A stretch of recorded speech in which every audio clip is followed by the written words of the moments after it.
Bonjour à toutes et à tous. Très heureux de vous retrouver pour ce 12e numéro d'Intersaison, une émission qui porte bien son nom car exceptionnellement, nous allons nous intéresser à une série au milieu de sa première saison.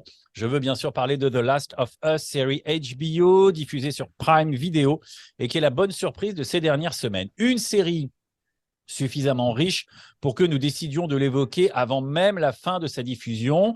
Une série de genre post-apocalyptique, mais qui, dans ses 5 premiers épisodes, a déjà un peu déjoué ce qui pouvait être attendu et qui ne se présente pas comme un succès d'année de The Walking Dead. Dans The Last of Us, il y a Pedro Pascal qui, après avoir escorté Grogu à travers la galaxie, doit maintenant escorter une jeune fille, Ellie, de la côte est des États-Unis jusqu'au Wyoming, dans une Amérique peuplée d'infectés zombifiés.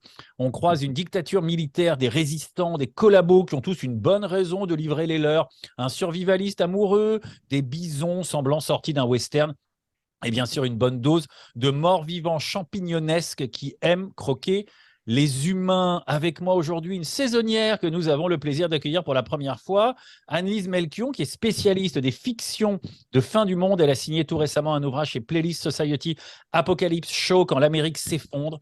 Et vous pourrez lire sa contribution sur The Walking Dead dans le 4e numéro de saison qui sort le 22 février. Bonjour Annelise. Bonjour. Et deux saisonniers historiques ou presque. Benjamin Faux, journaliste série, chroniqueur au Point Pop, auteur de l'incontournable dictionnaire des séries télévisées avec Niels Hall et membre du comité de rédaction de saison. Bonjour Benjamin. Bonjour. Gilles Verviche aussi est avec nous, pop philosophe, chroniqueur, stand-up comédien, auteur de plusieurs ouvrages dont le dernier s'intitule Êtes-vous sûr d'avoir raison? Il est aussi membre de la rédaction de saison. Bonjour Gilles. Bonjour. Et puis j'adresse un salut amical à Nicolas Charles qui permet que vous puissiez écouter cette émission sur toutes les plateformes de podcast. Alors, est-ce qu'on peut, Gilles, commencer avec toi pour nous présenter un peu mieux que je ne l'ai fait cette nouvelle série The Last of Us? Oui, Emmanuel, merci. Je ne sais pas si je ferai mieux. Donc, The Last of Us, mal traduit par Google par le dernier de nous. Voilà. Voilà, les derniers d'entre nous. Alors, à l'origine, vous le savez ou pas, mais vous le savez sans doute, c'est donc une série tirée d'un jeu vidéo qui a eu un gros succès en recherchant 17 millions d'exemplaires vendus. On n'est pas loin de GTA V, qui était donc le produit culturel le plus vendu au monde, je crois, toute culture confondue. Et donc, c'est un jeu vidéo qui a été créé par le studio Naughty Dog, Méchant Chien, quelque chose comme ça, qui a été racheté un moment par Sony, donc qui est une filiale de Sony, qui est donc connu pour avoir fait des jeux assez célèbres, en particulier Uncharted, qui a d'ailleurs été aussi adapté en fiction, plutôt au cinéma, et puis Crash Bandicoot, qui est aussi un jeu plutôt pour enfants. Voilà. Alors, il se trouve que ce jeu a été créé par un petit génie, manifestement, Neil Druckmann, d'origine israélienne, qui est né en 1978 et qui est entré dans ce fameux studio Naughty Dog à la photocopieuse et qui termine PDG. C'est à peu près ça son histoire. J'ai un peu fait le fil puisqu'il est rentré stagiaire euh, à la programmation. Et depuis 2020, il est coprésident du studio. Donc, il a vraiment monté tous les échelons au mérite, on pourrait dire, puisque effectivement, il a été d'abord directeur artistique pour le jeu Uncharted, et puis, donc, évidemment, il est à l'origine de ce jeu The Last of Us. Alors, pour le scénario, on peut le rappeler, comme l'a dit Emmanuel, effectivement, ça se passe dans un monde post-apocalyptique qui est caractérisé par. Alors, c'est pas des zombies, effectivement, les gens sont infectés par un champignon, le cordyceps, voilà. Le créateur avait vu un reportage sur les fourmis qui avaient été infectées par ce champignon et il s'était dit, et s'il se passait la même chose chez les humains, voilà. Et donc, dans ce jeu, on a à moitié un groupe de résistants, les Lucioles, qui s'appelle les Lucioles, face à un régime autoritaire, puisque ce genre de situation crée enfin, crée un régime politique un peu autoritaire. Alors, il faut savoir tout de suite qu'il fait d'abord deux choses, pour ne pas faire trop long. Donc, ce jeu date de 2013. Euh, et puis, d'abord, il a été salué par la critique en tant que jeu vidéo déjà, voilà, qualifié, j'ai vu la volontiers de chef-d'œuvre, voilà. Et déjà, je remarque, on soulignait le fait que les créateurs, donc le fameux Neil Druckmann, s'intéressaient plus à l'émotion des personnages que à l'horreur des monstres. Voilà, donc il y a quelque chose de, quand on dit The Last of Us, les derniers humains. Euh, on s'intéresse plus à l'humanité des personnages qu'aux monstres eux-mêmes. On trouvait déjà aussi, ça avait été salué à l'époque, les personnages homosexuels, donc qui sont repris dans la série, en particulier le personnage de Bill, voilà. Et puis donc forcément, le succès du jeu aidant, on a voulu l'adapter. Il y avait apparemment une première tentative de l'adapter au cinéma, notamment par Sam Raimi, spécialiste des films d'horreur, et finalement ça a avorté. Finalement, une série qui a sans doute la qualité d'avoir été adaptée par son créateur, donc le fameux Neil Druckmann, qui, après avoir été directeur artistique et PDG d'un studio, devient réalisateur, showrunner d'une série. Et il s'est associé avec quelqu'un d'autre qu'on connaît assez bien, Craig Mazin, je ne sais pas comment on dit, sans doute, qui a aussi fait un genre de série, alors apocalyptique mais réaliste, donc Tchernobyl, qui a eu son succès aussi, et qui est scénariste aussi d'autres films, j'ai vu, comme la série des Scary Movie et des Very Bad Trip, donc je pense que c'est un peu moins apocalyptique, mais voilà. Donc voilà, une tentative de cette série, je finis ma présentation, je vous donnerai la parole après, et puis je la reprendrai plus tard, bref. Mais donc, une tentative d'adapter un jeu vidéo, alors en fiction, donc soit série, soit cinéma. Et effectivement, comme l'a dit Emmanuel, c'est une bonne surprise d'abord parce que la plupart de ces tentatives, en général, échouent plutôt. C'est toujours un peu décevant. Alors, je ne vous parle même pas, mais je vous en parle quand même. Ça s'appelle une prétérition. Donc, de Assassin's Creed avec Michael Fassbender, qui est une catastrophe. Voilà. Uncharted, justement, alors je ne l'ai même pas vu, je ne suis pas certain que ce soit terrible, avec Mark Wahlberg, voilà. C'est pas dingue, Euh, mais ça va encore. Ça va encore, mais voilà. Bon, alors que là, effectivement, c'est une très bonne surprise. Alors, je disais, moi, il me semble que, enfin, on verra pourquoi ça peut être une bonne surprise, mais effectivement, c'est plus qu'une réussite d'une adaptation d'un jeu, c'est une série.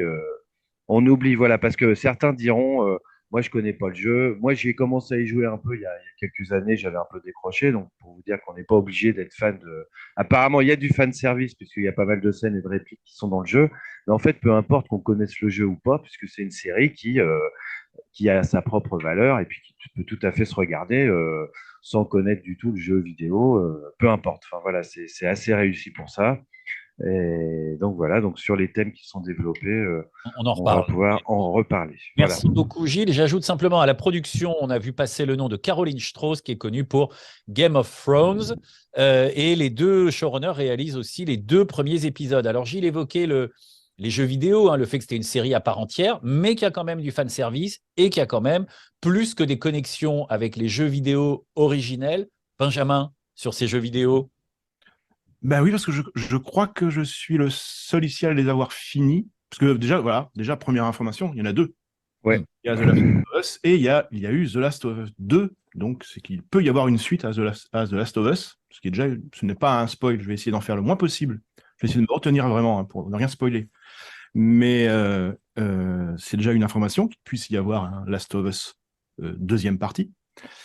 Et effectivement, je les avais, bah, j'y ai joué pas à la sortie, mais un petit peu plus tard sur PlayStation 4. Et j'en garde un excellent souvenir, mais même pas vraiment un excellent souvenir de joueur, un excellent souvenir de spectateur. Parce que The Last of Us, c'était déjà un peu à la façon d'Uncharted, du même studio, c'était déjà un jeu extrêmement cinématographique et de manière beaucoup plus réussie à mon sens qu'Uncharted, euh, car ça touchait à l'émotion qu'on ressentait au cinéma et pas simplement au grand spectacle. Pour ceux qui ne connaissent pas, Uncharted, c'est une sorte d'Indiana Jones plus James Bond avec beaucoup de gunfight et beaucoup de scènes très spectaculaires où on interagit avec le personnage pour essayer de le faire s'en sortir, globalement, et un peu de scénario. Et d'ailleurs, ça a donné un film qui est à peu près la même chose, mais sans qu'on puisse y toucher, donc c'est encore moins intéressant que le jeu. Alors que voilà, on se retrouve avec The Last of Us, je me retrouve devant The Last of Us à l'époque, et j'en prends plein les yeux, et j'en prends plein le cœur aussi, parce que c'est ça en fait, c'est ce qui marque dans The Last of Us, c'est que on se retrouve vraiment en face de situations extrêmement bien écrites dès le jeu, hein, c'est-à-dire voilà, on est obligé, forcé à les vivre, puisque dans un jeu vidéo, par opposition à la série télé, on agit, on appuie sur le bouton pour tuer quelqu'un, par exemple, ou pour tuer un infecté ou un humain. Donc on est beaucoup plus impliqué aux côtés des personnages. On reste 20 heures, 25 heures avec eux. C'est plus de temps que aussi également, c'est beaucoup plus de temps que dans une série télé ou encore plus dans un film.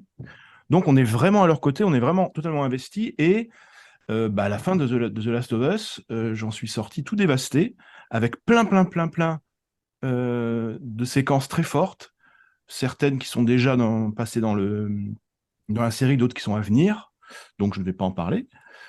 Euh, et voilà, en termes de ressenti, c'est un de mes meilleurs souvenirs. Alors, pas de joueur, parce qu'effectivement, je n'ai pas trouvé le jeu particulièrement extraordinaire dans ses mécanismes de gameplay, en gros, mais comme spectateur de ce genre un peu hybride qui était le jeu vidéo cinématographique.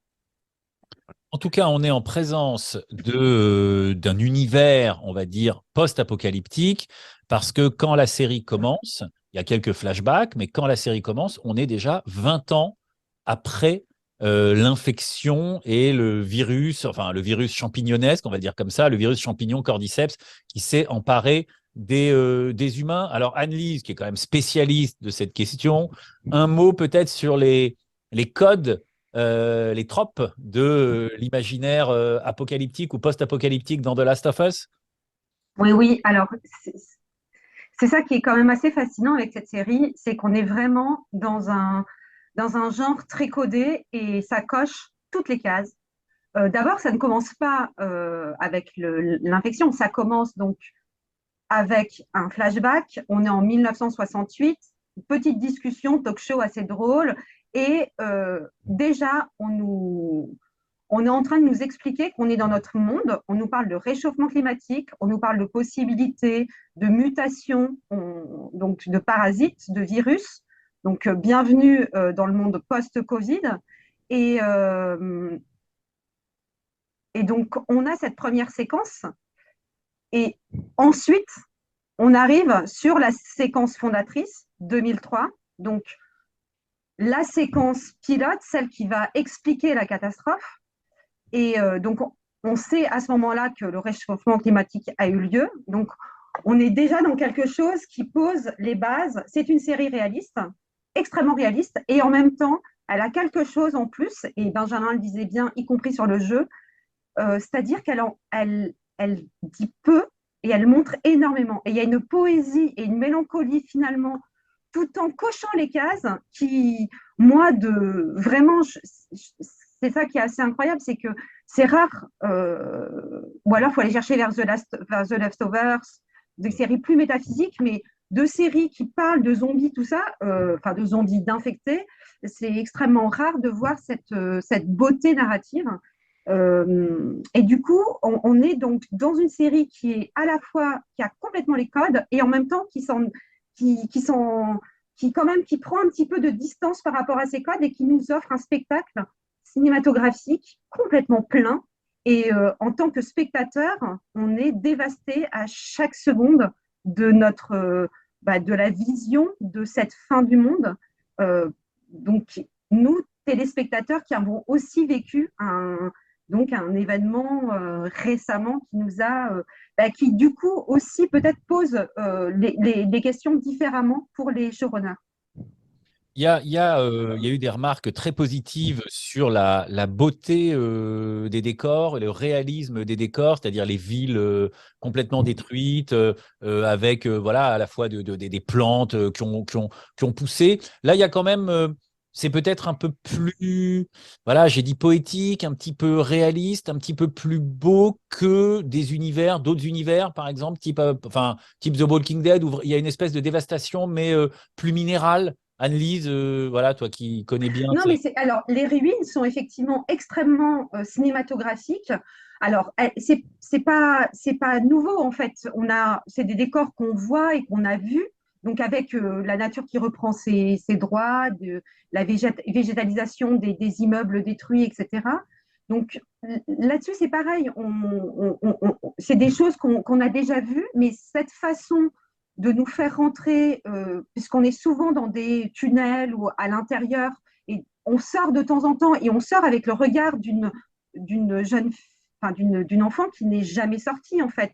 Donc on a ce point de vue, on a souvent d'ailleurs le point de vue des enfants et on a en tout cas ce point de vue et du coup c'est vraiment assez enchanteresse et enchanteur et mais j'ai envie de dire tout comme on est dans le road movie, mais on n'est pas dans un road movie classique.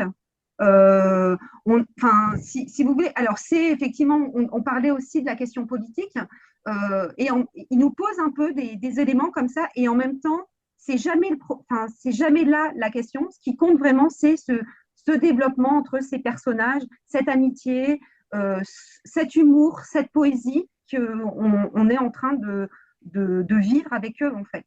C'est là, mais c'est pas là l'important, en fait. On suit effectivement deux personnages principaux, même si on en croise d'autres à différents moments, qui sont Joël, qui est un vétéran de la guerre en Afghanistan ou en Irak, qui a déjà 20 ans de Irak, survie. opération du Irak, désert. hein, tempête du désert, ouais. Tempête du Il a désert. 20 ans de survie derrière lui, et Ellie, qui pour diverses raisons, en fait, a été enfermée, hein, la jeune fille, et qui sort, et donc effectivement, elle découvre à la fois le monde, les pratiques, les relations sociales, la voiture, etc. Il y a des moments assez drôles et assez ironiques pour elle. Et puis en même temps, un monde évidemment complètement dévasté et au contraire de Joël qui, lui, peut faire des connexions entre le monde d'avant et le monde d'après. Benjamin, sur l'univers qui nous est présenté par la série? Bah alors pour moi, c'est quelque chose, on a touché à ce qui était le point fort vraiment du jeu et de la série. C'est qu'au-delà de la réussite formelle, parce qu'effectivement, c'est magnifique, les décors étaient, et le monde reconstitué était magnifique dans le jeu. Et évidemment, on est chez HBO, donc on a eu les moyens de retrouver ces images qui étaient, on y était habitué en tant que joueur, mais on les a retrouvées telles quelles à l'image, et c'était très très beau et très très poignant. Mais pour moi, ce qui donne vraiment le plus de The Last of Us par rapport à toutes les séries de post-apocalyptique jusqu'à présent, c'est le focus sur ce duo de personnages, sur leurs relations, sur leur rapport au monde et leur rapport entre eux, sur son évolution et sur le voyage qu'on fait avec eux. Et c'est vraiment quelque chose qui, par exemple, ça sépare totalement The Last of Us de Walking Dead, alors qu'on pourrait dire qu'effectivement, bon, bah, The Last of Us, on a eu 10 ans de Walking Dead, on n'en peut plus de ça, on a déjà tout vu, ça coche toutes les cases, c'est pas forcément un bon point. Ça coche toutes les cases, bah, on les a déjà vues, les cases. Mais le fait de nous embarquer aux côtés de ces deux personnages qui ne sont pas faits pour se rencontrer, qui ne sont pas faits pour être ensemble, et qui sont embrigadés de force effectivement dans un monde qui les dépasse complètement, et qui vont être confrontés à des choses parfaitement horribles et parfaitement traumatiques, et qui vont garder une trace de ce traumatisme et qui vont se construire comme ça. Et d'être témoin de cette construction, c'est absolument ça le point fort de The Last of Us depuis le jeu, et ce qui nous fait, en tout cas, ce qui nous embarque avec le récit. Benjamin, en tout cas, il y a quelque chose dans la construction de la relation entre ces deux personnages, hein, que tu évoquais, c'est-à-dire que ça se passe pas très bien au début, en tout cas, ces deux personnages qui vont s'apprivoiser, donc ils sont un peu désassortis, et en même temps, il ils sont un peu les deux badass. Enfin, moi, j'ai été frappé par la liberté de ton des deux, l'insolence, les petits coups mignons qui se font. Là, il y a quelque chose de, par rapport, disons, à The Walking Dead et à l'espèce de relative brutalité des rapports. Là, il y a quelque chose de très progressivement affectueux, dur et affectueux entre ces deux personnages. Est-ce que tu le verrais comme ça aussi? Oui, bah complètement. Mais c'est des personnages qui sont déjà des survivants à la base et qui, pour survivre, enfin, ont été témoins ou ont vécu enfin, ont vécu des choses extrêmement dures et traumatiques. Évidemment, c'est deux personnages différents. Joël, à 55 ans, il a vécu le début de l'épidémie. Enfin, il a été témoin de 20 ans d'horreur. Ellie, à 14 ans, elle a longtemps été aussi prisonnière, il me semble, ou en tout cas gardée en détention. Donc, son rapport au monde n'est pas le même. Elle découvre plus. Là, je veux ça également. Mais effectivement, ce sont déjà des survivants. Et l'enjeu pour eux, c'est non seulement de survivre et d'arriver, de passer d'un point A à un point B, et éventuellement de sauver le monde, parce qu'il y a cette histoire qui plane un petit peu au-dessus, mais on on n'est pas sûr de s'y intéresser vraiment, de est-ce que Ellie peut... Est-ce qu'on peut Utiliser ces cellules. Ouais, ça développer, je sais pas quoi, enfin voilà, trouver ouais. utiliser ces cellules. Et Ellie, en tout cas, une fois mordue, Ellie n'est pas contaminée par le champignon. C'est un cas unique. Et donc, bon, bah, des scientifiques veulent regarder comment ça se passe et éventuellement sauver le monde grâce à elle. C'est un des enjeux. Voilà. Et, mais donc, c'est un enjeu un peu secondaire. L'enjeu principal, ça reste sur son vécu à elle, son regard à elle, son évolution à elle, et l'évolution du rapport avec Joël. Gilles, sur l'univers qui nous est présenté et ses personnages, évidemment. Oui, bah, je dirais que justement, comme on l'a dit, alors je vais un tout petit peu répéter, mais pour aussi changer par rapport à d'autres jeux où finalement on va les adapter pour retrouver un univers visuel qui aurait plu aux joueurs. Là, effectivement, je pense que la prouesse qui était déjà dans le jeu, en fait, c'était d'être moins sur le spectacle et plus dans les personnages. C'est quand même l'intérêt des séries qui se déroulent, qui se développent, comme l'a dit Benjamin, sur plusieurs saisons, hein. C'est ce qui fait, par exemple, si tu regardes Les Sopranos, c'est un film qui dure 80 heures. Donc, sur 80 heures, tu as le temps de t'attacher au personnage. Et c'est un peu dommage de juste adapter un jeu vidéo pour retrouver simplement le visuel. Là, effectivement, c'est d'abord creuser des personnages bien servis en plus par un couple d'acteurs. Alors, effectivement, Pedro Pascal a le vent en poupe. Enfin, je veux dire, il coche aussi toutes les cases, lui, parce qu'entre The Mandalorian, où on le voit jamais, et lui-même, il voit rien à travers son casque, manifestement, oui, il arrive quand même à faire passer sa tendresse pour le mini Yoda, alors qu'on voit jamais sa tête. Enfin, c'est se dire s'il est bon, cet acteur, hein, voilà. Non. Voilà. Et puis, l'actrice aussi, donc tous les deux sortis de Game of Thrones, voilà, qui forment un couple, effectivement. Ce qui est bien en plus, c'est qu'on n'est pas non plus dans le truc le vieil homme et l'enfant, quoi, parce que c'est-à-dire que elle n'est pas non plus naïve. Effectivement, comme on dit, elle a un côté badass. Elle n'est pas dupe de pas grand-chose. Enfin voilà, elle a aussi son côté rebelle. Et effectivement, ce qui a de bien par rapport. Alors, il faut savoir, quand ils ont fait le jeu, ils avaient été inspirés par Walking Dead. Mais effectivement, ils en ont fait quelque chose de beaucoup mieux. Moi, je retiendrai trois thématiques qui m'ont marqué, hein. Après, on en parlera ou pas. Enfin, deux, allez, deux. Alors, d'abord, effectivement, la problématique politique.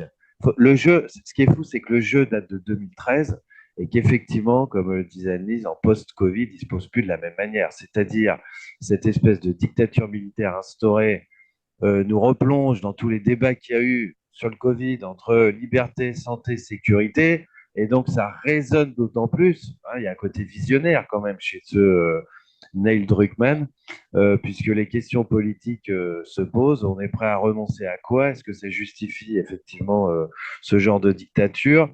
Et puis, du coup, des questions aussi morale qui se pose. Alors sans vouloir trop déflorer, mais effectivement, est-ce que je peux prendre comme compagnon de route quelqu'un qui s'avère être un collabo de ce régime, voilà, et donc il y a des questions morales qui se posent l'air de rien. Et puis, donc, question politico-morale. Et effectivement, à travers ces deux personnages, ce qui est très étonnant et ce qui est la très bonne surprise, c'est qu'on nous annonce un film de zombies qui sont même pas morts-vivants, en fait, qui sont des vivants malades, et qu'en fait, le cœur du sujet, c'est l'humanité. Et c'est l'humanisme, l'humanité des personnages. Voilà. Et comme vous le savez, alors certains ont vu déjà les 5 premiers épisodes, sinon vous en avez vu au moins les 3 premiers, dont le troisième qui est déjà fameux, en fait. Euh, et en fait, on se rend compte que très vite qu'on on va jamais voir ce qu'on s'attendait à voir. Voilà. C'est-à-dire, si vous attendez à voir Walking Dead, c'est pas ce que vous allez voir. Les scénaristes, la réalisation et le travail des personnages jouent avec les attentes du public. Alors qu'on pensait voir un monde post-apocalyptique déshumanisé avec cette fameuse dictature militaire, etc., et des gens qui se mangent littéralement les uns les autres, puisque c'est ça l'infection, c'est que des gens se mettent à se bouffer. Il y a aussi l'essentiel de chaque épisode est centré, alors je ne voudrais pas encore trop spoiler, mais effectivement, est centré sur les relations humaines et ce qu'on peut sauver d'humanité en nous. Et c'est beau aussi pour ça, c'est-à-dire il y a les effets spéciaux des infectés, mais il y a aussi surtout des personnages qui vont avoir tous des destins plus ou moins tragiques, mais on arrive, ce qui est bien, c'est qu'on s'attache à peu près à tous les personnages. Alors il y a des personnages, il y a ces deux personnages principaux, après il y a d'autres personnages principaux, d'autres secondaires, il y a un petit côté Game of Thrones aussi dans le fait où on nous fait comprendre assez vite qu'il ne faut pas s'attacher toujours à tout le monde parce qu'il y en a qui risquent de passer à la trappe de chaque épisode. Mais c'est-à-dire que même les personnages qui vont avoir un épisode pour s'exprimer et pour vivre, on s'y attache, développent leur humanité et c'est ça qui rend les choses très émouvantes. Là, voilà, c'est pareil. L'épisode 5, j'ai beaucoup aimé. Le 4, je m'étais un peu plus endormi. J'avais trouvé que c'était un peu plus. Voilà, mais De transition. voilà, de transition, voilà, mais le 3 et le 5, bah, le premier est génial aussi, enfin voilà, donc on est vraiment, c'est qu'est-ce qui reste de notre humanité dans cette situation-là, comment nous sauver notre humanité, est-ce que ça vaut le coup de la sauver, parce que si c'est juste l'état de nature de Hobbes, ou comme c'est l'apocalypse, alors tout le monde, on est tous prêts à s'entretuer, mais là non, voilà, il y a plein de gens qui sont prêts à s'entraider, à avoir des relations humaines. Et puis, en fait, c'est un peu le monde peut s'écrouler. L'épisode 3 c'est un peu ça. Le monde peut s'écrouler tant qu'on a l'amour et l'humanité, peu importe. Enfin, voilà, le message est assez beau. Puis les effets spéciaux sont bien faits par ailleurs. Mais voilà, on a toujours ce qu'on ne s'attendait pas à voir. Là, on attendait effectivement des monstres et du monstrueux. On a la beauté de l'humanité. Voilà. Annelise, la présence de ce qui s'appelle FEDRA, qui est une espèce de structure militaire qui a pris le pouvoir, ou en tout cas un État qui s'est militarisé, on va le dire comme ça, contre lesquels d'ailleurs il y a un certain nombre de résistants, parce qu'on sent que ce que fait FEDRA pose beaucoup de problèmes. Et ça, est-ce que c'est assez inédit d'avoir ce type de dictature militaire dans les séries post-apocalyptiques, parce qu'on avait plutôt l'impression d'avoir, Gilles parlait de l'état de nature, on avait l'impression d'avoir un retour à l'état de nature, c'est-à-dire une absence complète d'État, d'autorité. Là, il y a une proposition, j'allais dire politique, mais il y a une proposition intellectuelle qui est de dire c'est pas un état de nature absolu, il y a quand même des structures, et ici, il y a eu un basculement dans le militaire, parce que c'est les militaires, on comprend, hein, qui ont bombardé des villes et qui ont pris le pouvoir au moment de l'épidémie. Alors, dans les fictions sérielles apocalyptiques, moi, j'ai pu constater trois types de finalement de gouvernement ou de non-gouvernement. D'abord, il y a vraiment la question de la continuité et la catastrophe arrive et on essaye malgré tout de garder les institutions.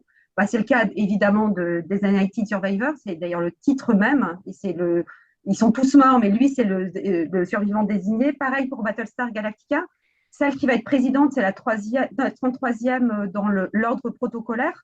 Donc ils essayent de garder comme ça des structures. Alors dans Battlestar, malgré tout, il y a quand même la naissance d'un pouvoir militaire très fort et il y a une bataille pendant toute la série entre le pouvoir politique et le pouvoir militaire, puisqu'il y a toujours le chantage à la survie et il faut réussir à sauver les 50 000 survivants humains.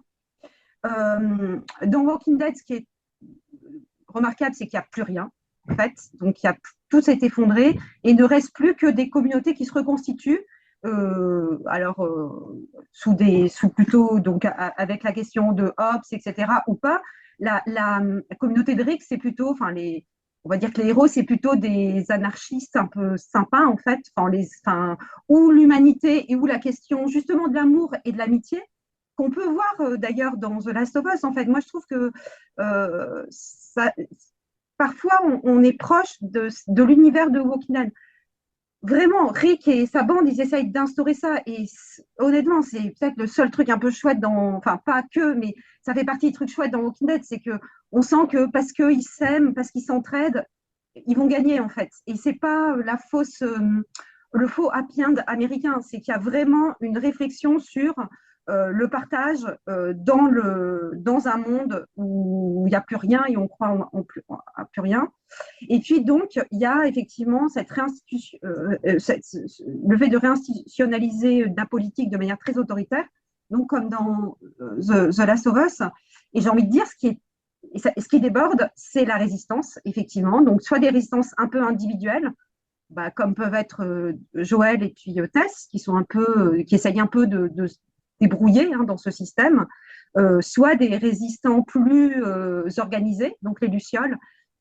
Alors, j'ai appris que ça s'appelait aussi comme ça dans le jeu, et les Lucioles, c'est quand même quelque chose d'assez extraordinaire. Enfin, ça a une image poétique très très folle, en fait, puisque c'est eux du coup, c'est vraiment le credo de la série. Quand vous êtes perdu dans les ténèbres, cherchez la lumière. Du coup, il y a un côté quand même assez... c'est une série un peu kabbalistique, en fait, c'est-à-dire que vraiment, on voit bien que dans les moments les plus durs, il y aura toujours de la lumière et c'est la résistance. Donc, on est, malgré tout, c'est quand même assez optimiste. Voilà, alors voilà ce que j'avais un peu à dire sur la question politique. Elle n'est pas du tout centrale. Ils n'ont pas du tout envie de prendre des armes et de renverser le régime, en fait. C'est vraiment, ils vont traverser, ils vont se déployer comme ils peuvent et rencontrer donc des gens qui ne sont pas tout le temps chouettes. Parce que les derniers qu'ils rencontrent, il y en a un qui est en fait il le dit, un collabo, en fait, avec des noms très, très connotés. Et finalement, c'est un peu comme The Wire. Finalement, on s'attache aux personnages même les plus sombres, parce que tout le monde a ses raisons, en fait. Et Kathleen, qui donc mène la guerre civile à Kansas City, elle n'a pas l'air d'être très, très chouette, mais elle n'a pas l'air non plus... Enfin, voilà, on sent que c'est un personnage complexe, etc., et qui traverse aussi des choses très, très dures. Et voilà, et donc, chaque personnage donc, enfin, il y a aucun personnage manichéen et ça rend aussi peut-être cette série extrêmement sublime, c'est que c'est pas du tout, on n'est pas dans le gouverneur ou bien Negan, enfin quoique finalement c'était pas enfin voilà, il y avait aussi des côtés, on les a un peu humanisés, mais malgré tout ça reste des personnages, tous les personnages sont extrêmement intéressants et complexes. J'ai pensé à Andor qu'on avait chroniqué sur la résistance, la question de la morale, l'entrée en résistance, la débrouille avec l'Empire. Et voilà, il y a des éléments, il y a des connexions. Benjamin, sur politique et morale. Là-dessus, oui, il y a quelque chose qui est très important dans The Last of Us, c'est effectivement que pour les personnages de The Last of Us, la destruction du monde, enfin la catastrophe, a mis à plat la société. C'est-à-dire, il y a plus de société qui fonctionne. À un moment, la société n'a plus fonctionné. Et à partir de là, il y a eu des propositions de reprise en main de la société, dont la première qui est la plus violente et la plus radicale, qui est celle de la FEDRA, des militaires.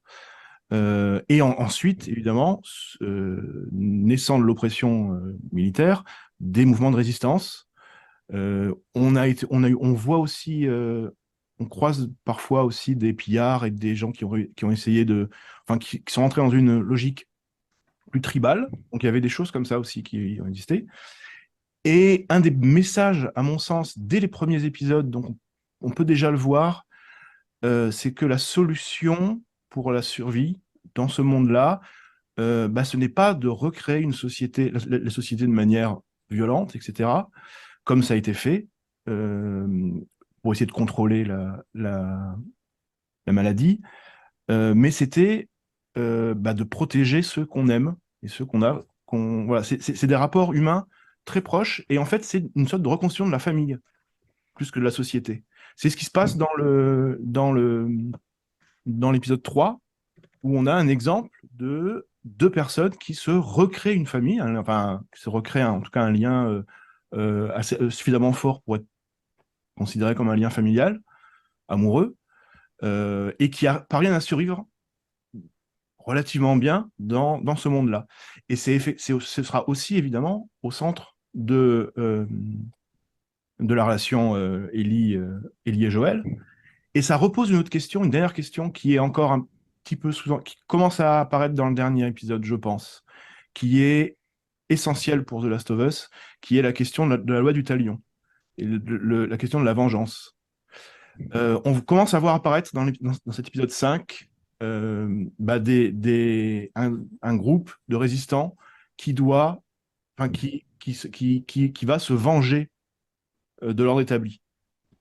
Et de manière, en très gros, en étant à peu près aussi cruel et inhumain que l'ordre qui a précédé. Donc, c'est le mal, c'est soigner le mal par le mal, un petit peu. Et cette question de la loi du talion, elle va être dans toute elle est dans tout le jeu, dans tous les jeux. Donc je pense qu'elle va rester dans la série. Il n'y a pas de raison, puisque pour l'instant l'adaptation est assez précise et très respectueuse du projet, quoi. Donc ça, c'est quelque chose qui est très important, mais qui commence juste à apparaître dans la série. Gilles, sur ces questions-là qu'évoquaient Benjamin et Anne-Lise. Oui, oui, c'était pour abonder un peu dans leur sens, quoique, oui, alors si en plus l'adaptation est très respectueuse, c'est que c'est le même auteur, en fait, hein. Donc voilà, il a adapté son truc, donc il peut se respecter Fidèle à lui-même. lui-même. Voilà, hein, il est fidèle à lui-même. Alors, voilà. Oui, alors, effectivement, alors, abonder, oui et non, peut-être, enfin, c'est une réflexion que je me fais. Je me demande si la dimension, Alice disait peut-être, je crois, ou j'ai mal compris, hein, que la dimension politique était peut-être pas si présente que ça, etc.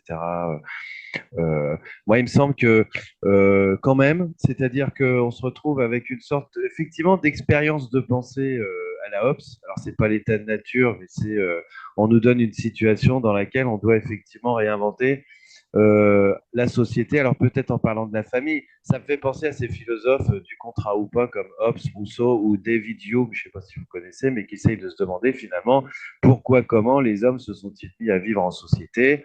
Est-ce que c'est qu'il y a des cellules de famille? Marx dit au contraire que l'individu n'existe qu'au fur et à mesure et qu'au départ, on vivait que en groupe et que l'individualisme progresse, etc. Et il me semble qu'en fait, c'est une sorte d'expérience de pensée, c'est infecté pour penser nos relations. Alors, ça peut être social, amical, amoureuse. Enfin, qu'est-ce qui nous relie les uns aux autres? Euh, euh, euh, Et oui, alors voilà. Et finalement, ces infectés, c'est une sorte comme on le dit, ils sont pas là tant que ça. Enfin, voilà, c'est-à-dire qu'on parlait tout à l'heure des résistants, de la dictature militaire, etc. Alors là, je vais spoiler un tout petit peu, mais pas trop, vous inquiétez pas. C'est-à-dire, on n'en voit pas tant que ça. J'avais vu après certains épisodes des internautes qui se plaignaient. Oh, je croyais qu'on allait les voir défoncer, désinfecter pendant 1 heure, et puis finalement, on se retrouve avec deux personnes qui se comptent fleurettes.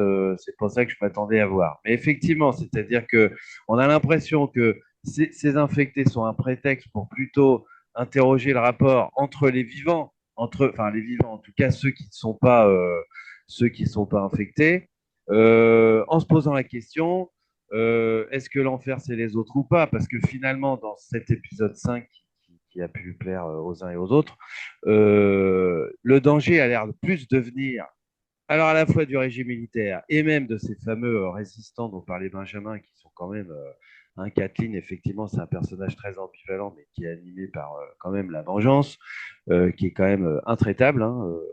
Voilà, et effectivement, il y a un côté l'enfer, c'est les autres, qui me rappelait un peu le film Cube, en fait, je sais pas si vous connaissez Mhm. Cube, donc Escape Game, Escape Film des années 90, enfin 99, je sais plus exactement l'année, où on se retrouve enfermé dans un cube avec plein de pièges et plein de dangers, où on se dit que ce groupe d'humains se retrouve complètement en danger, et finalement, là, je peux vous spoiler, c'est un vieux film si vous ne l'avez pas vu, mais voyez-le. Hein. En fait, c'est pas du tout les pièges du cube qui vont les tuer, ils vont s'entretuer.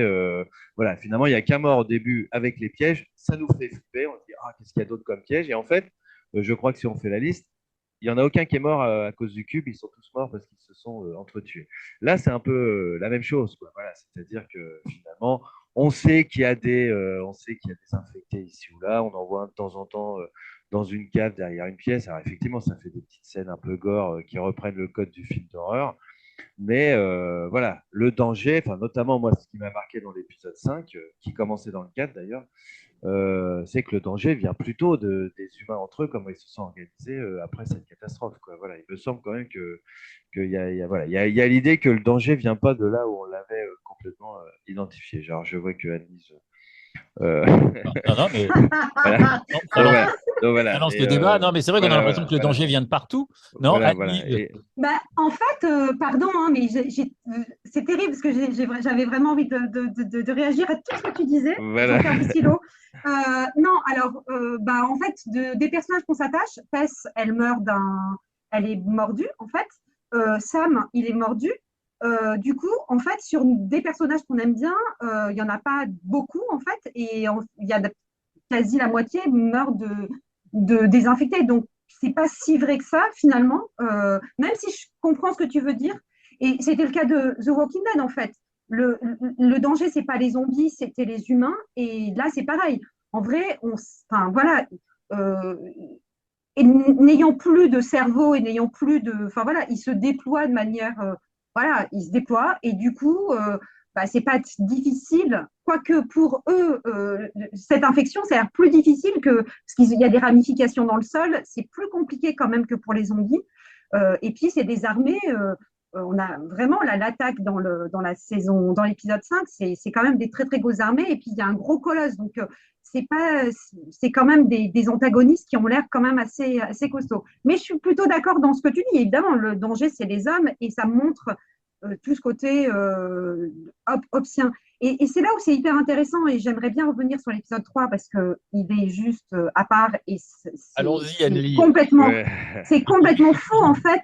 Et moi, je pensais à Badiou en fait où il disait l'amour, c'est toujours la possibilité d'assister à la naissance d'un monde. Et on a vraiment, en regardant, moi j'ai pensé à ça en fait en regardant cet épisode où on part, alors on a un personnage, Bill, qui est un survivaliste libertarien avec son drapeau Don't Tread on Me. Voilà, il est déjà équipé en 2003, donc il sait déjà, bon voilà, il est prêt. Il sait que l'armée va pas l'aider, donc il part pas avec eux, il se cache et il va s'organiser une petite vie tout seul et il se débrouille très bien. Et finalement, on n'est plus dans la survie. Il va s'inventer une vie, une vraie vie, une vie pleine, une vie riche et une vie belle, parce qu'il va trouver l'amour. Et il le dit à la fin, il le dit à Joel, il lui dit, j'ai trouvé une personne qui méritait d'être sauvée. Et en fait, il donne le flambeau, il donne sa connaissance à Joël, qui va, du coup, on sait que bah, ça va lui permettre d'avoir cette relation-là avec Ellie. Évidemment, pas le même type de relation, mais du coup, voilà, il y a quand même, il a compris, c'est cette lumière-là qu'il a compris, bah, vraiment, qu'il a vécu charnellement. Avec beaucoup d'humour, beaucoup d'amour, la scène où ils se disputent et quand il dit le 11 septembre est un complot alors que les nazis étaient déjà au pouvoir, l'autre lui dit mais non, bon maintenant ils sont vraiment au pouvoir, Les mais nazis pas sont à au l'époque. pouvoir. C'est hyper drôle et on voit en fait que ces deux personnes, il y en a un qui est très fin, très raffiné, qui veut bien décorer son quartier, etc. Et l'autre qui est vraiment pas un redneck, mais quasi, bon voilà, qui a pas vraiment goûté au mystère avant de rencontrer Franck, qui est quand même qui est un fermier un peu, bon voilà, pas dégrossi. Et finalement, leur rencontre complètement improbable. Et cette naissance, en fait, c'est vraiment cette naissance d'un monde. qui est d'une beauté complètement folle. Et ce temps, en fait, ce temps apocalyptique, donc où on étire complètement, c'est toujours le temps, hein, d'un temps qui n'en finit pas de pas finir, avec ces ellipses, où on voit donc 30 ans, en fait, c'est vraiment le temps d'un couple. Enfin, on est aussi dans la nostalgie alors qu'on a vu la moitié d'un épisode. C'est la nostalgie d'un monde qui est fini et qui va partir avec eux, en fait, puisqu'ils sont morts. Et c'est, voilà, il y a vraiment quelque chose d'assez incroyable parce que en très peu de mots, par des images, par la musique, hein, cette musique de Linda, je sais plus quoi, il joue au piano au début, puis Darmstadt. voilà, merci. Et à la fin, donc en musique diégétique dans la voiture, on a, et puis bon voilà, après générique de fin. Et cette musique, par exemple, ne serait-ce que le rôle de cette musique, qui est vraiment leur, leur musique à eux, et qui reprennent, que Joël et Ellie reprennent à la fin, c'est juste magnifique. Et puis juste terminer sur ce dîner. Le premier dîner et le dernier dîner, c'est les mêmes scènes, les mêmes plans, ils boivent le même vin, qui est parti d'un placement de produit qui marche très bien maintenant aux États-Unis, c'est un Bordeaux, je sais pas quoi. Et bref, et du coup, cette boucle, c'est aussi ce temps apocalyptique en fait. Le début, c'est la fin, c'est le début. Et du coup, il y a vraiment cette circularité-là qui nous place, qui nous continue à nous placer quand même dans la catastrophe. Amour et Apocalypse, et alors, épisode d'autant plus émouvant, Benjamin, qu'on l'avait pas du tout vu venir, si j'ose dire. Cet épisode 3, je disais des joues, Gilles disait tout à l'heure, la série est pas du tout là où on l'attendait. Et je précise, avant juste de te passer la parole, que c'est une série où les épisodes sont relativement indépendants les uns des autres. Il y a un cliffhanger entre le 4 et le 5, mais sinon, c'est pas forcément le cas. Et là, pour le coup, l'épisode 3 est très autonome. Donc voilà, Benjamin, un épisode ovni. Oui, c'est un épisode passionnant, surtout si on s'intéresse un peu à l'adaptation, parce que c'est un épisode qui s'éloigne le plus dans la forme du jeu, du scénario du jeu, puisque dans le jeu, on s'attend, enfin, si on pensait que ça allait être transcrit tel quel, Bill est présent avec Joël et Ellie pendant assez longtemps. Il a survécu, donc à la fin, il le retrouve, et il y a même des scènes, des très bonnes scènes avec Ellie. Et donc, on s'attendait à avoir cette dynamique de trio pendant un moment au moins. Et évidemment, le flashback de l'épisode 3 prend totalement à contre-pied le jeu, mais pourtant, il conserve le fond du jeu, le propos du jeu. C'est-à-dire qu'effectivement, là, on n'a plus la lettre, mais on a encore le fond, l'esprit. On a encore l'esprit du jeu. Et c'est très intéressant parce qu'effectivement, de toute façon, il y a c'est une difficulté sans nom d'adapter un jeu vidéo. On peut pas le faire de manière satisfaisante pour tout le monde, puisque si on fait exactement la même chose que le jeu vidéo, on se dira non, je vais plutôt aller jouer au jeu vidéo, au moins je joue, c'est mieux. Et si on fait totalement autre chose, on dira pourquoi ça s'appelle comme ça, parce que ça pourrait être n'importe quoi d'autre. Voilà. Donc il n'y a pas de bonne solution. Et ce qui a été choisi vraiment, et ce qui semble être le cas comme choix d'adaptation, c'est effectivement, on garde absolument le propos et le fond du jeu vidéo, qui était déjà assez fort en lui-même. Et si on a une meilleure idée, parce que tel ou tel point est mieux traité d'une certaine façon pour l'écran, pour la série, que pour le jeu vidéo, on change. Et là, ça a été changé. Effectivement, le scénario et la façon dont la série est construite est assez différente des séries traditionnelles aussi, où en général, dans une série traditionnelle, il y a plusieurs arcs narratifs à peu près en même temps, qui sont racontés, on passe de l'un à l'autre, les personnages se croisent, se recroisent, on les retrouve, etc. Là, on a des personnages qui évoluent en fil rouge et ils croisent d'autres destins, globalement. Et pour l'instant, ça se dessine un peu comme ça. On a des personnages qui passent dans leur vie, qui changent leur rapport au monde et leur rapport entre eux, mais qui sont aussi effectivement des épisodes un petit peu indépendants. Donc c'est une manière, et c'est un petit peu une manière d'écrire qui était celle déjà de Tchernobyl. Effectivement. Donc qui vient peut-être de la plume enfin en tout cas de l'idée, ouais, de Craig Mazin. Mais qui s'adapte parfaitement pour le coup à l'histoire de The Last of Us. Et donc voilà, donc c'est un choix très réussi, mais aussi très radical d'adaptation.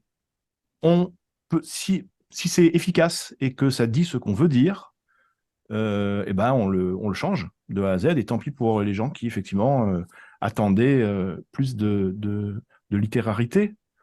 Mais d'un autre côté, on leur donne aussi plein de clins d'œil et de références voilà, qui satisfont les joueurs aussi. On arrive en fin d'émission. Je propose que chacun et chacune d'entre vous nous dise un petit mot de la fin. Annelise, tu voulais quand même évoquer le générique. Le générique, donc de début, pas le générique de fin. Bon, alors moi, je trouve le générique assez beau, peut-être un peu proche de Game of Thrones, Ouais. mais je sais Ouais, pas, Ouais. je sais pas si c'est moi ou si On est limite c'est plagiat, moi ça. je trouve, c'est effectivement. Mais ce qui est assez beau, c'est comment la propagation donc du cordyceps, ça, en fait, dans ce déplacement un peu rhizomatique, nous amène et enfin, permet de nous faire comprendre un petit peu donc, que ça s'est propagé dans les villes, quand ça commence à se transformer un peu en gratte-ciel, que la nature a un peu repris ses droits avec, donc à un moment donné, on voit, ça ressemble un peu à des feuilles dessinées.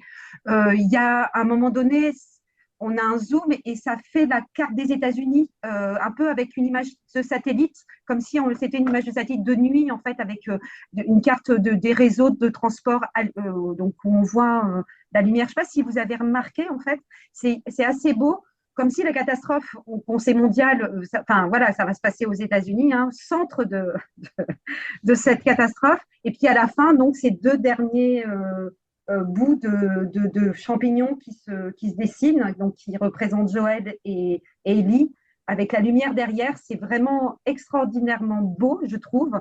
Et cette musique, on n'en a pas parlé, hein, du compositeur qui avait déjà fait la musique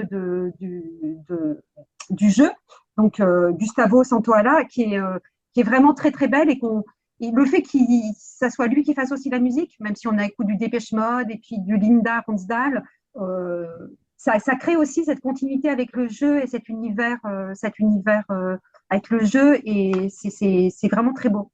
On n'a Voilà pas ce que je parlé voulais du... dire. Merci Annelise, on n'a pas parlé du code secret musical, mais voilà, on ne peut pas tout dire. Et puis on refera évidemment une émission sur les derniers épisodes. Benjamin, le mot de la fin sur The Last of Us. Alors, ce ne sera pas sur The Last of Us, parce que sur The Last of Us, je n'aurai je pourrais vous dire que deux mots, hein, c'est girafe et planétarium, mais vous ne comprendrez pas pour l'instant ce que ça veut dire. donc voilà, je vais juste vous conseiller, deux autres séries. La première, c'est parce que les adaptations de jeux vidéo, c'est extrêmement casse-gueule et c'est très souvent raté, mais pas toujours. Et l'an dernier, il y a un studio français qui s'appelle Fortiche, je crois qu'ils sont à Bordeaux, qui ont adapté un jeu vidéo qui est un jeu vidéo League of Legends. Ils l'ont porté pour Netflix en dessin animé, et c'est absolument formidable. Ça s'appelle Arcane, et c'est un des meilleurs dessins animés de fantasy de ces dernières années. C'est même quasiment la meilleure série de fantasy en fait de ces dernières années à mon goût. Et pour le coup, alors effectivement, c'est un peu différent. C'est comment dire, c'est ce qui s'est passé avant le jeu, donc c'est pas une adaptation proprement dit, c'est l'histoire des personnages avant le jeu. C'est un peu plus simple pour adapter, mais c'est tellement réussi que je vous le conseille. Voilà, foncez, regardez Arcane si vous aimez un petit peu la fantasy. Et le rétrofuturisme, hein, et c'est voilà, c'est d'une très grande beauté dans les décors, dans l'animation et dans les couleurs. Exact. Et si vous voulez se mettre pas trop angoissé après autant d'années de difficultés, eh ben, si vous revoulez un peu de post-apocalyptique, il y a une série absolument formidable qui s'appelle Station Eleven, Ah ouais. voilà, qui est passée très rapidement en France, donc je sais pas trop comment on peut la regarder actuellement. Je sais pas C'est Paramount Paramount en maintenant. fait. Ouais, c'est Ouais, Paramount. formidable. Elle était sur Sci-Fi, hein, sur la première C'est ça. Ouais, Ouais. exactement. Et ben du coup, si ça ressort sur Paramount, il faut foncer là. Elle est sur Elle y est. Paramount, ouais. Bah, Et allez-y, c'est hyper foncez. intéressant parce que c'est vraiment une vision extrêmement, pardon de te couper Benjamin, Ah, mais c'est vas-y. une vision extrêmement optimiste Oui, et artistique de l'apocalypse. Et c'est pareil, enfin, si ça avait été dans mon corpus, ça aurait été fou en fait, parce que du coup, ça change complètement la façon de voir la fin du monde en fait. Ouais. Et ça dit énormément de choses aussi sur la place de la culture dans l'humanité. De Et la Shakespeare façon en fait. voilà, bon. Et non, voilà, c'est aussi une série absolument immanquable. Gilles, merci beaucoup, Benjamin. Gilles, un mot de la fin sur The Last of Us ou sur des conseils de série du moment? Oui, non. Bah alors, deux choses. D'abord, conseil de série. Une que Emmanuel m'avait fait découvrir, qui est un peu ancienne, mais que j'ai découvert, moi. The Man of the High Castle, le maître du haut Ah bah château, oui, très vite. réflexion Ouais. politique aussi sur les mondes, les multivers, quasiment tiré d'une nouvelle de Philippe Cadic. Donc, j'ai vu ça sur Amazon Prime. Excellemment joué par, là aussi, je pourrais vous faire un moment dessus, par un acteur. Comment il a un nom qui est vraiment pas terrible. Par contre, je sais plus comment il On s'appelle. retrouvera. Voilà. Donc, il fait John Smith, le chef nazi, qui est très bien. Voilà. Et après, alors sur The Last of Us, petit coup de cœur, je vous en avais parlé. Mention spéciale à Pedro Pascal, je suis un inconditionnel quand même. C'est mon acteur préféré après Robert De Niro. S'il n'est pas Robert De Niro, voilà, je trouve qu'on retrouve un acteur qui a au moins une présence à l'écran. J'avais lu un papier là-dessus, hein, qui rappelle des acteurs des années 50, peut-être, Burt Reynolds, enfin des choses un peu, tu vois, on pourrait même penser à Mitchum, ce genre de présence qu'on n'a pas vu depuis longtemps. Et donc, effectivement, comme je vous dis, crève l'écran tellement que même dans une armure, on voit pas son visage, on le voit quand même bouger. Donc, moi, c'est une raison pour lesquelles, déjà, j'ai accroché à la série. Voilà, donc regardez cette série si vous ne l'avez pas encore fait. Effectivement, c'est une très bonne surprise. Ça doit être une des meilleures séries, même sans parler de jeux vidéo. Voilà. Et pour Pedro Pascal, qui est toujours charismatique, affolant, voilà, j'ai beaucoup, beaucoup cet acteur. Voilà. S'il pourrait jouer dans n'importe quoi, même dans Plus belle la vie, je regarderais. Voilà.